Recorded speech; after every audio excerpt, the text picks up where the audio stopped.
Welcome back to another episode of On the Pace podcast. And we today are covering the Australian Grand Prix and the review of the Formula One race that definitely happened there.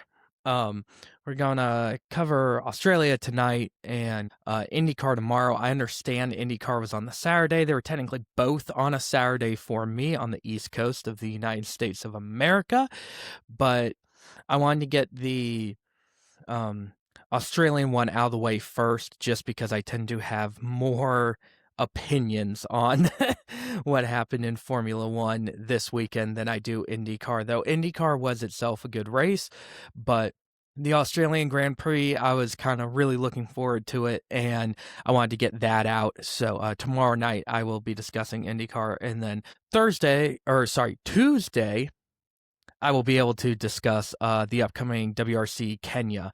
And so that's kind of my schedule for the next coming days. But I'm really excited to talk about Australia and what a interesting, possibly shabacle this race was. We're going to cover what I can remember from it, honestly. I don't have podcast notes today, so I think I also did not cover qualifying, so that might be a good place to start, how the cars looked in qualifying. Obviously, Mercedes locked out the front row, George Russell, and then Antonelli. I think Isaac Hadjar getting his first podium in qualifying, I guess we could say, to round out the top three. And then I think the two big stories out of qualifying, actually, I'd almost argue there's a couple.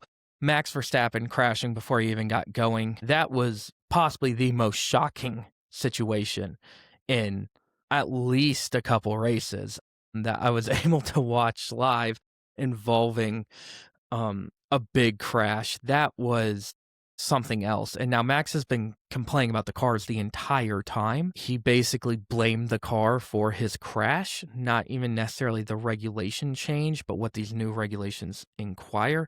He also just looked defeated. A lot of people have been asking him about retirement, and I saw a quote from him saying that it's sooner rather than it's later, or that retirement is sooner than when he started his F1 career, I guess you could say.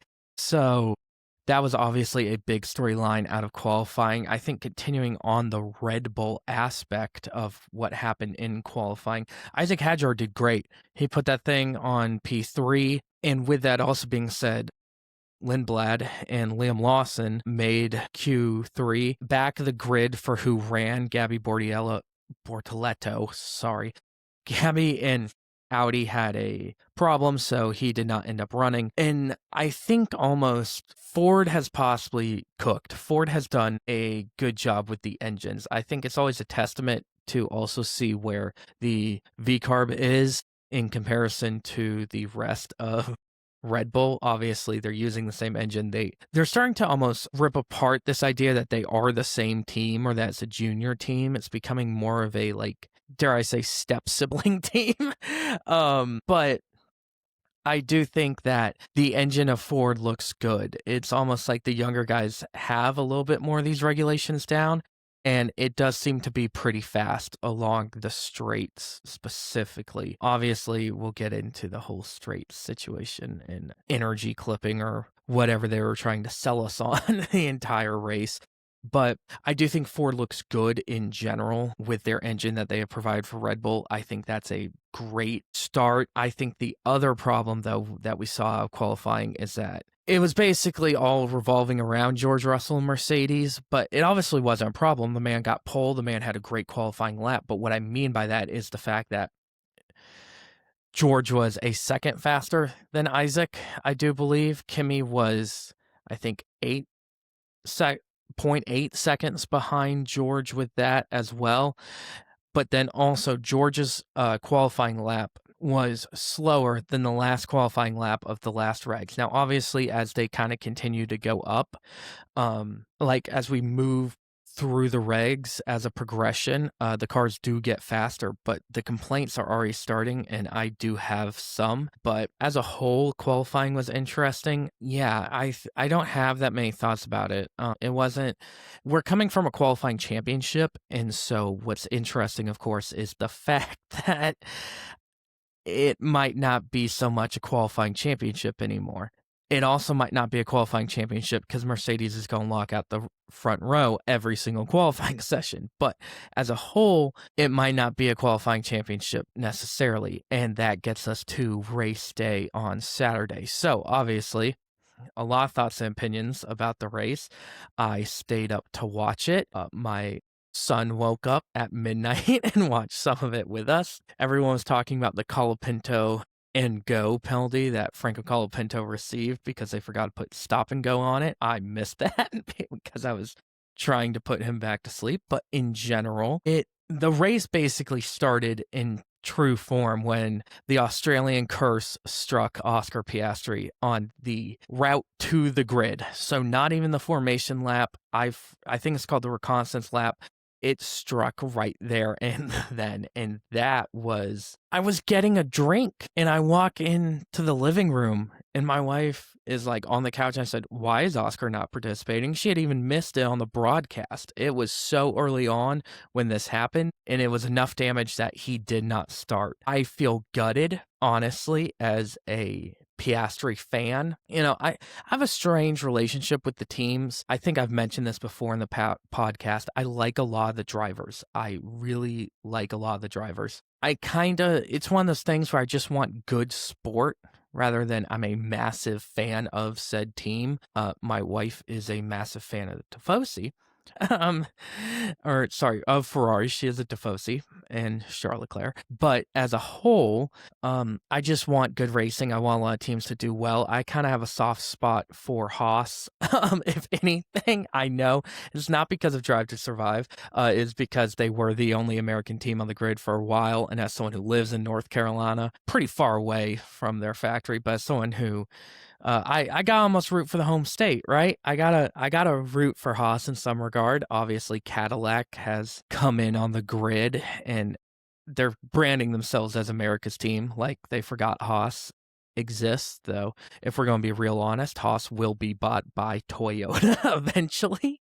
But as a whole, I want everyone to do well. But if I had to pick my favorite driver, it would be Oscar. And if I had to pick my favorite team, I would probably say McLaren only because I love the color orange. So it's not like I hope for good racing and good storylines is what I really do when I watch. And with all that being said, I want Oscar to do well. I really did. I want him to break the Australian curse. I thought he could do it too. I really believed that he could do it.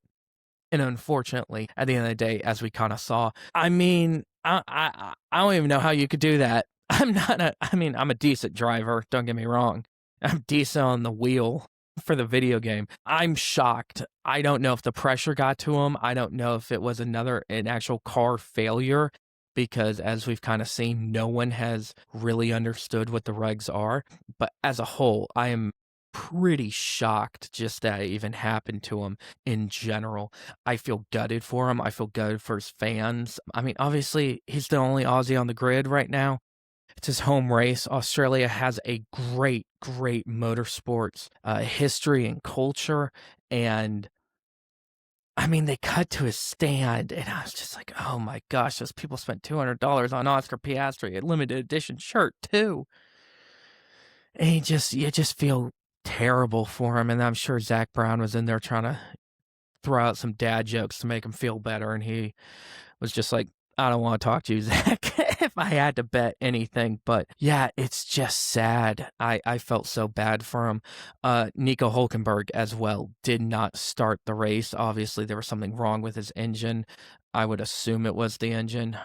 Audi's had a little bit of reliability issues as a whole, kind of the entire weekend. They look like they built a good car when functionable, or at least a good midfield car, obviously. When it can function, he also did not start. So before the 5 red lights even went out, we were down to 20 drivers on the grid like it was last year. I love Nico. I feel a little bit less bad for Nico. He knew what he was getting himself into with the whole entire Audi project, and as a whole, obviously he's got a lot of race starts under his belt. We're not at Hockenheim, even though we should go back.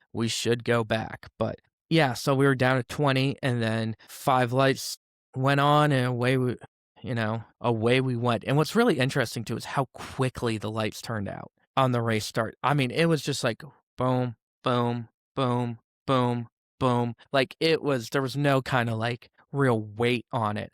And that was just a interesting thing from I guess that's maybe the technical director. I don't really know who's running that. It was just interesting because it also helped propel Ferrari. So Ferraris start off the line. I have not seen a move, in my personal opinion, as good as Charles Leclerc pulled to take the lead before turn one. It's not like he was out front before turn one, since I saw Max absolutely just mug Oscar in the dark at Imola last season. The cars starting were very interesting. Liam fell like 10 positions. Franco Colapinto, lightning quick reflexes not to just destroy that V-Carb and his Alpine getting around Liam because I don't know if he stalled. I'm not fully sure what happened. No one's really kind of talked about that in general. The Mercedes were semi-quick off the line. George did decent. Kimi fell back. Obviously, Charles completely went and took it. Like, this is his only year to prove that he belongs at Ferrari almost. But the other thing is Hamilton. Hamilton did great off the line. I was starting in 7th, I believe. And was he? He might have been. Yeah, no, he was 7th. Sorry. I just had to think about that. But did great off the line, propelled himself up to 3rd place. George kind of clutched on, though at one point, Arvid was at 3rd place. The first lap was true, that the meme of absolute cinema.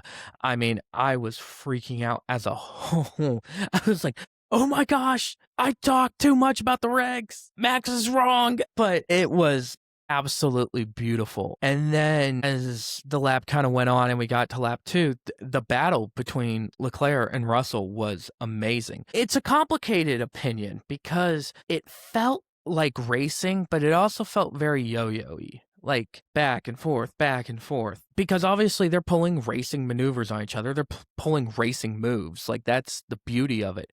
But at the same time, there was kind of this aspect of they're just going to keep getting each other when the battery recharges. And this might be the entire race, possibly, which is cool.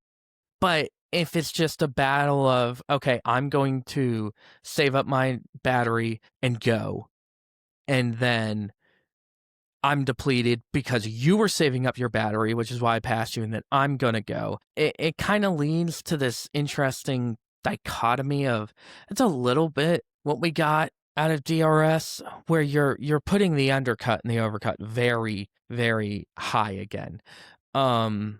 As a strategy format.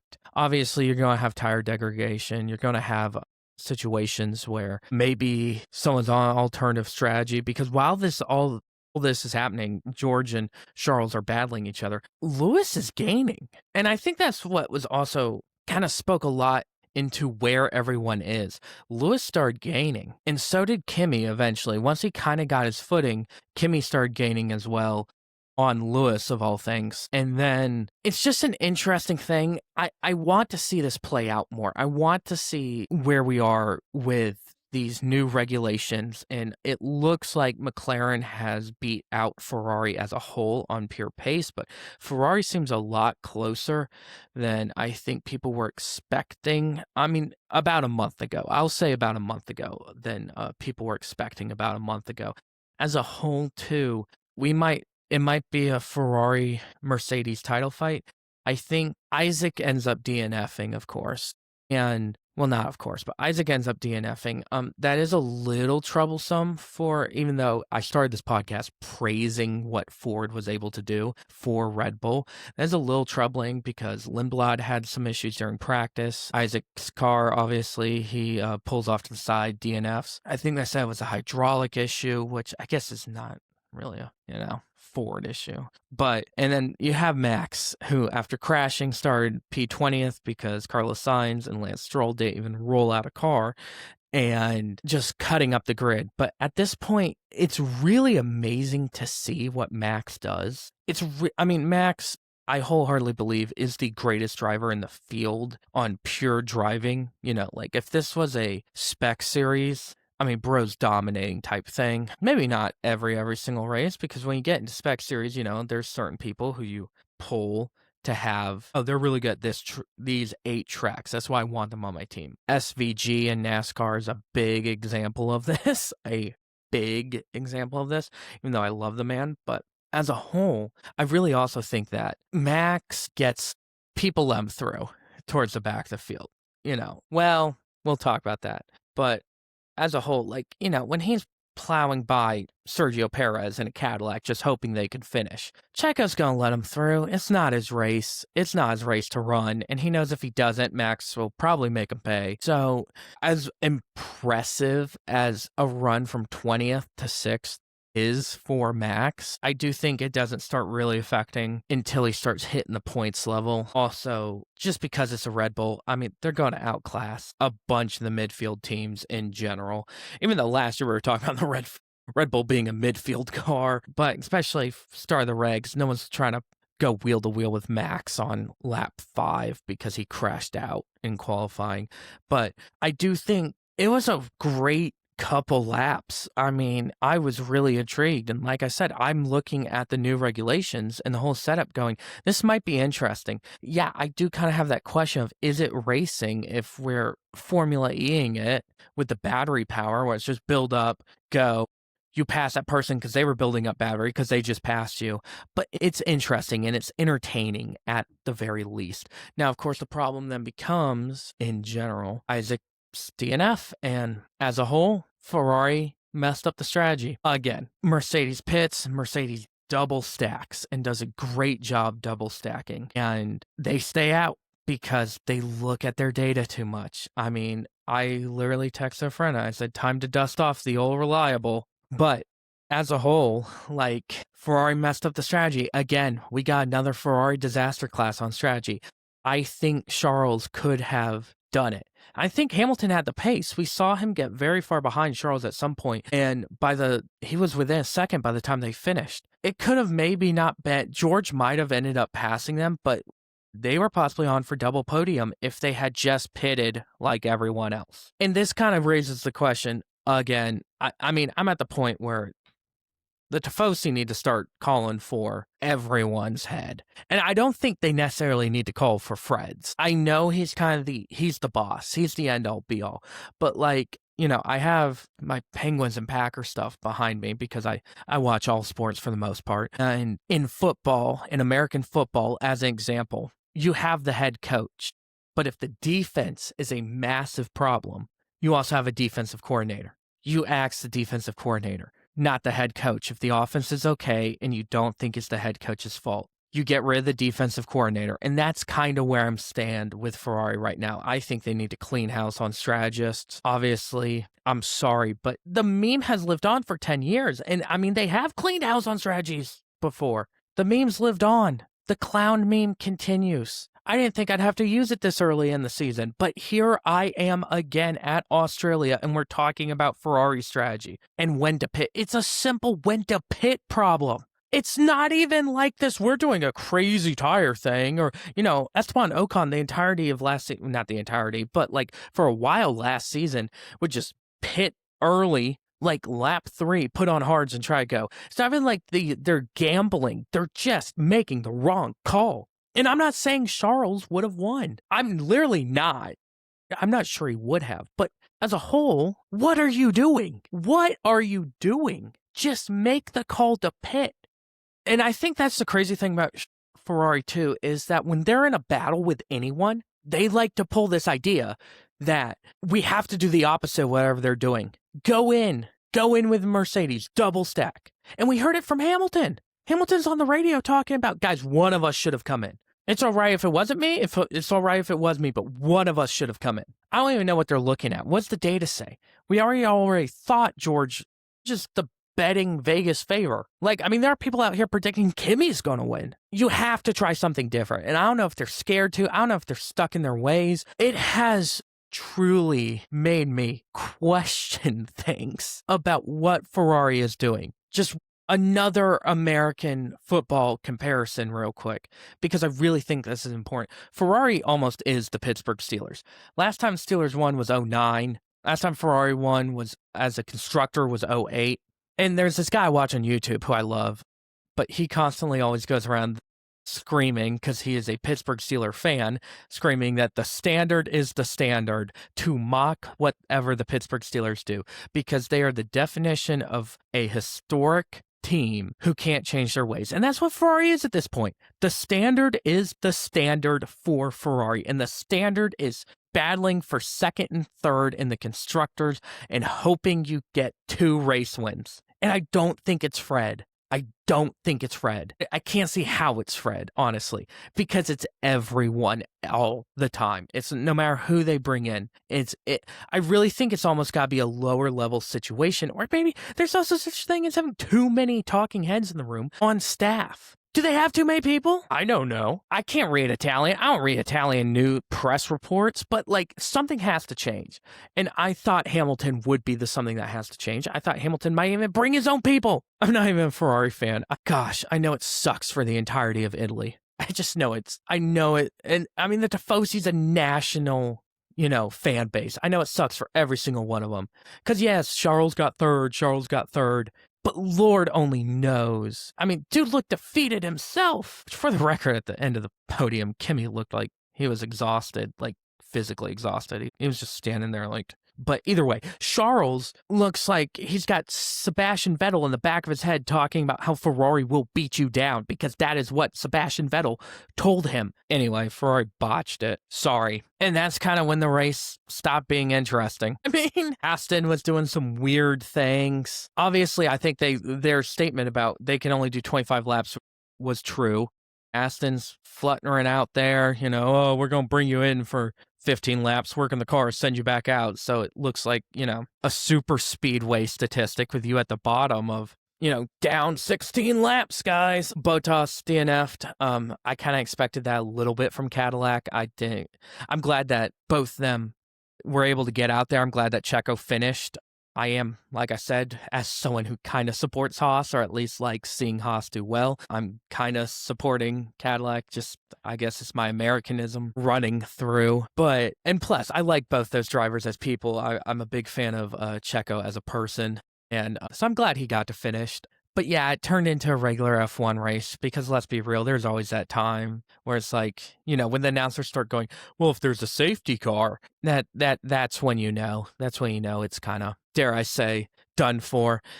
There was a quote from this season of Drive to Survive, which I'm convinced that real F1 fans only watch Drive to Survive to go, that's not how I remember it. But I think it was Zach Brown saying how, they always act with like 5 laps left, like the order's secured. We kind of knew it was at this point. The only other, in my opinion, there were 2 major, I don't even want to call them battles, that kind of happened once the 1-2 Mercedes settled in, and which was Max Verstappen, Lando Norris, and then the French, the actual full French, and Pierre Gasly, and in the Alpine, and Esteban Ocon battling out for 1 point, which was actually kind of interesting, because in my broadcast, they just kind of threw it on the side in the box, and, they're talking about, oh, maybe Max can get Lando. Of course, that's what everyone wants to see. They're the big names right now. Lando, obviously, well, now they're both world champions. Lando, obviously, being the most recent one, but I was very interested in that battle of the French going on over there in the side corner of the box. Which again, we kind of saw that yo-yoing happening, which I'm sure possibly it might make, this is a positive of what might be happening with the energy saving attitude, is it might make the drivers more aggressive, because eventually you're going to get frustrated with getting past and then passing the same person once every corner. Obviously, it does take some time to save up, so I guess it's once every lap, really. But as a whole, the Max Lando fight, it was not really a fight in any regard. It was Max trailing Lando. And this is where I became a little depressed about the regs. We had that awesome start. That's the best start I've seen in a long time from an F1 race. We had that awesome little fight, and then Ferrari botches it. But as a whole, Max could not pass Lando. And now I'm going to blame the regulations. I can blame the Red Bull. I can say Lando is a great defender. Lando's a great driver. I do think that, and obviously he proved it last season. But as a whole, I'm going to blame the battery saving situation. Max's tires started going towards the end, so it stopped being anything. I think he fell back maybe 2 seconds, but he could not get around him. It kind of became like a DRS train without someone being in front of Lando. And they kept harboring on that on the broadcast. They were like, oh, he might do it here. He's going for a run. He's biding his time. And then he never deployed it because Lando was able to charge up the same time Max was and deploy his battery then. And so maybe at the start of the race, these new regulations will be awesome. But if everything settles by lap 15, unless someone decks someone else when doing a battle of the French like we saw for the point, then maybe we're in a position where this is going to suck. I mean, I wish the race kind of just died down, and I wish they were almost doing a yo-yo thing. It would be great. They had a massive battle the second half of the season, and it was great to watch. It was great TV. But that's what made me cautious. For all the hype and all the energy and all the love, I was like, I should not have sent those tweets about these new regulations. From the first 20 laps of the race, it died watching that, because I went, this might be the entirety of the season. Because what's the difference when you're 4 seconds behind or 0.6 and can't pass? You're still not gaining a place. Some other notable things, Arvid Lindblad, I doubted him. I will not make that mistake again. Bro did amazing. Points on debut, had a great race in general. But what impressed me most about Arvid was he did not let Max pass easily. He didn't do it. He did not let Max pass easily, which is a real interesting call, which is why I said the V-Carb's kind of turning into like a step-sibling situation with Red Bull, because I think for years they would have said, let Max through. Arvid said, you're going to have to go around me. And Max did it. I mean, obviously, because he's Max Verstappen, and Arvid Lindblad's a 18-year-old doing his first F1 race ever. But as a whole, I was very impressed by that. It showed a lot of character. It showed a lot of desire to win. And if the rumors about Max moving to supercars or, WEC or whatever it might be, whatever he might want to do, moving and just retiring are true, then it looks like it's Arvid's seat, He really impressed me. Gabby Bortoleto in the points. I think Audi has a good midfield car. Ollie Behrman in the points. Best of the rest. Great to see from Ollie. I'm all on the Ollie hype train. As I kind of predicted at the beginning of the year, he might be besides Kimi, but of the midfield, he's kind of my prediction to be a midfield driver who would win a race this year. Ollie looks great. He looks like he's about to go to the sad team that is Ferrari, unfortunately, at this point. But I really, really was impressed by the young crowd, which is not so great for some of the older crowd right now. The people I was not impressed with, and I've already discussed this a bit, was Williams. Yes, both their cars finished. And that's all you can say. They were one of 3 teams to not score points, and this was supposed to be their year. James Vowles said it. This is our year. Everything for 2026. And you're one of 3 teams to not score points. And the other one, it is their first F1 race of all time.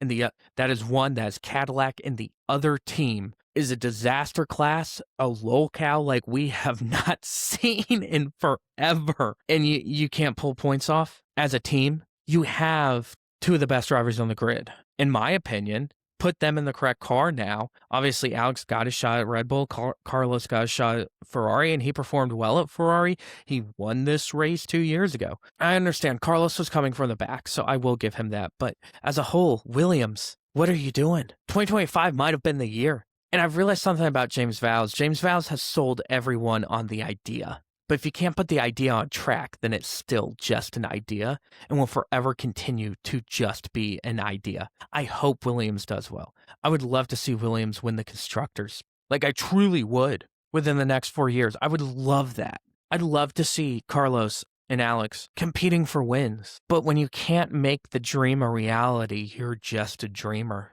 And at this point, that's what That's what James Vowles is starting to look like. And I don't love it. I had hope. I was all down with Williams. But that's kind of where we're at this point. Yeah, so 1-2 Mercedes. George Russell gets his win. Kimi gets his second place. Charles is depressed on the podium again in third. And I think as well, there's a little bit of hope here though, because Ferrari looks like they're throughout the season, they might be actually able to challenge Mercedes. I kind of haven't spoken into that much about McLaren as well. Obviously, when I'm watching McLaren, I am more watching Oscar than Lando, but it looks like it's going to be a battle for third with McLaren. I think it will probably be between Red Bull. It might be between Ferrari if they keep making mistakes like that. But I don't have that much to say about McLaren. They might be a battle for third for them this year. And that's kind of always been McLaren's game, is they're not always right on top of the new regulations. They learn. And that's an important trait, especially in motorsports. Learning is possibly the most important trait in life, but also in motorsports. Can they learn? Can they build up the car throughout the rest of the season? Can they challenge next year? I hope they can. I love that. I love their car, by the way. Their car looks awesome. But who knows? Who knows what we'll see from McLaren? But yeah, the podium was kind of the expectation. And I think going back to my little quote about the Pittsburgh Steelers, the standard is the standard. You kind of look at Toto this season and you go, he's held them to a higher standard. They are expected to win. George is expected to win, and they are expected to run away the championship. And if that doesn't happen, it will be by the grace of God, the Pope himself, Pope Leo the 14th, coming down to Monza and blessing Ferrari, because I hope there's a battle, but it might be 2014 all over again, and that's helpful. It's not helpful for the sport. It's not helpful for the fans, unless you're a George Russell fan, which I'm kind of turning into, but only because someone in my personal life told me a really great story about George. So he was good at the karting track, I'll just say that.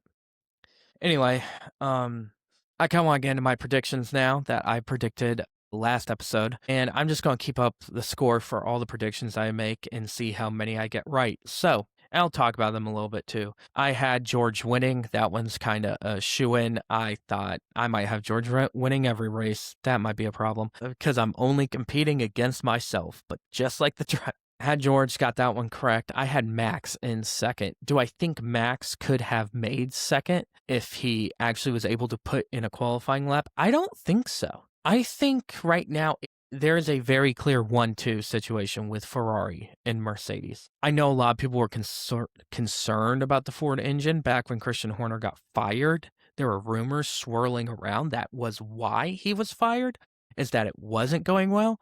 But I cannot not bet on Max. I picked him for the championship, the World Drivers' Championship, because there was just something in me of like, maybe it was a doubt I had in George going, I'm not sure he can pull it. And I think Red Bull's better than everyone was giving him credit for. Like, the development's gone better from 6 months ago. But that's my own fault, because I forget that motorsports, it doesn't matter what happened 6 months ago. It matters what happened last weekend. So I had Max in second. He might have finished in sixth, even if he qualified well. We don't know, because he absolutely just threw it into the wall. Well, really, the car failed. And my number 3 was Charles, so I got that one right. I'm actually very proud of myself for getting George and Charles right. Maybe it was an easy prediction, but it's the first time I've ever really predicted where the podium's going to be or any other predictions I made.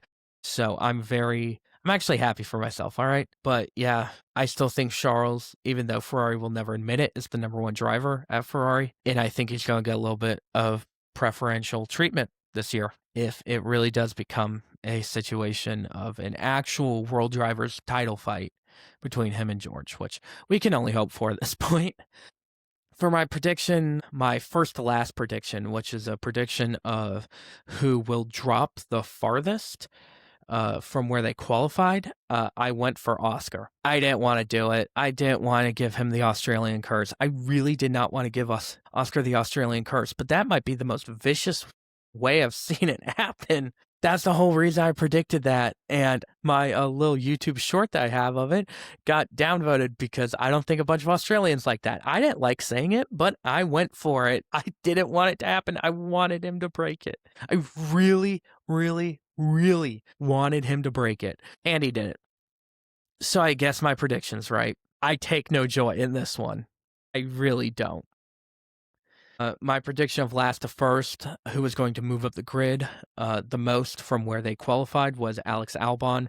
Obviously, that did not happen. Max Verstappen took that one, moving up from 20th to 16th. That was a big one. Alex, I think, finished 12th. He moved up a little bit. Like I said, I want Williams to do well, but as a whole, I was hoping that I don't even want to say they were sandbagging, but maybe they'd get their crap together by that time. By the time the race came around, obviously it did not happen. I'm also I was betting on Alex as a whole to do well, just for who he is as a person, who he is as a driver, and his mentality. Man's tough as nails while also still being nice and caring. So I was just hoping maybe he'd move up to the points, maybe best of the rest. Obviously did not happen, especially because Max, I mean, I made the predictions before qualifying. So, and my two big predictions I made, which I'm not sure I'm going to do two every week, but I might just say certain things I think will happen. One was Aston does not start the race. Aston would have a does not start period. They both started the race. They both did not finish the race, but I thought someone's car was going to be so bad that they couldn't even put it on the grid to begin with. Obviously, that did not happen. My other prediction that I had for this race was points for Alpine.